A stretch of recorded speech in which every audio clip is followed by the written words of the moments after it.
So this is rather a profound point. The ante is being upped here. It's saying just as this state, the waking state, is to sleep, so is death to the waking state.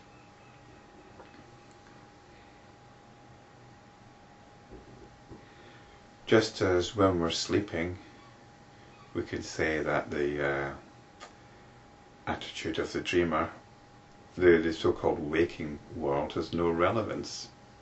It doesn't exist. We can say to the dreamer, the waking state is not real.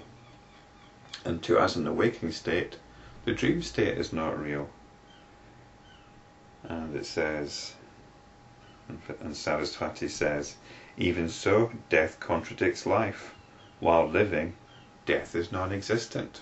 We don't experience death while we're alive. It's not something we... Well, although we see people dying, it's not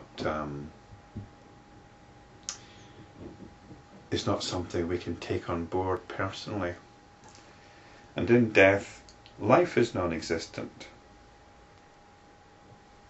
Because that which holds together either experience is absent in the other. Yeah. So we're assuming here that death is not the end, it's a process, it's a continuation of a process. And it's quite amazing, really, isn't it? We're part of some amazing kaleidoscope, a continual experiencing. It doesn't come to an end, it doesn't stop.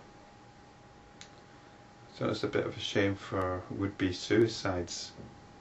You're just going to wake up somewhere else.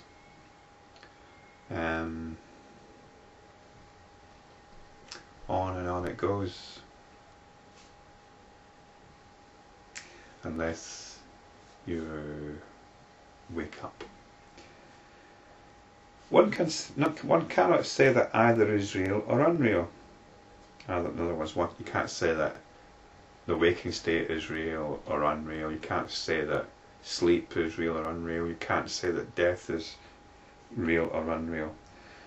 One cannot say that either is real or unreal, but one can only say that their substratum alone is real.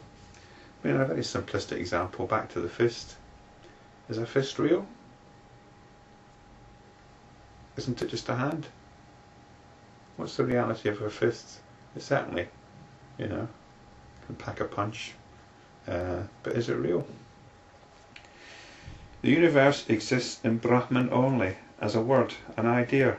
It is neither real nor unreal, just as a snake in the rope is neither real nor unreal. In the twilight, if you see a rope, it looks like a snake.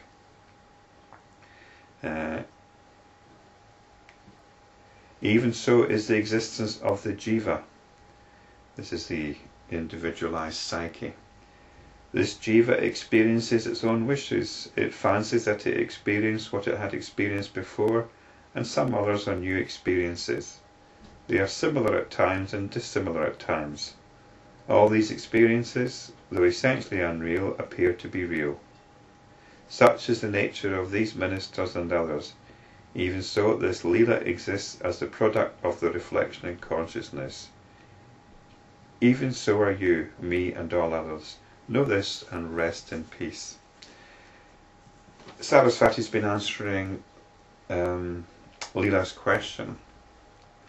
She sees her husband in her new incarnation as a king, and all the ministers, the attendants, are the same ones as she had when she was married to the king. So she's wondering about the intrinsic reality of these attendants. Are they individuals or are they just dream objects?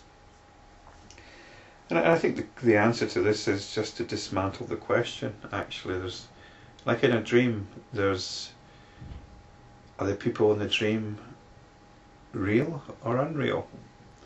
We might say they're unreal, but then so when you appear in the dream, you're just as unreal. What we're doing is, whenever you look into things very deeply, you find that categories tend to become vague and nonsensical, categorized like subject and object, like real and unreal. Again, you know, is a rainbow real? Is a fist real? Or could it be described as, I mean, I can make a fist vanish. If you can make a fist vanish like that, is it real? You know, these terms, we tend to kind of get hung up on classifying things and applying terms, even terms like existence or non-existence. That's the cognitive process, and when we start trying to understand reality in these terms, reality tends not to cooperate. And this is what physicists have found. You start looking into things, you start trying to fit things into ideas, even into mathematical equations, and you come up with some very strange things which don't really make a lot of sense. So everything is a reflection in consciousness. It's consciousness reflecting in itself, and then getting hung up on some of these reflections.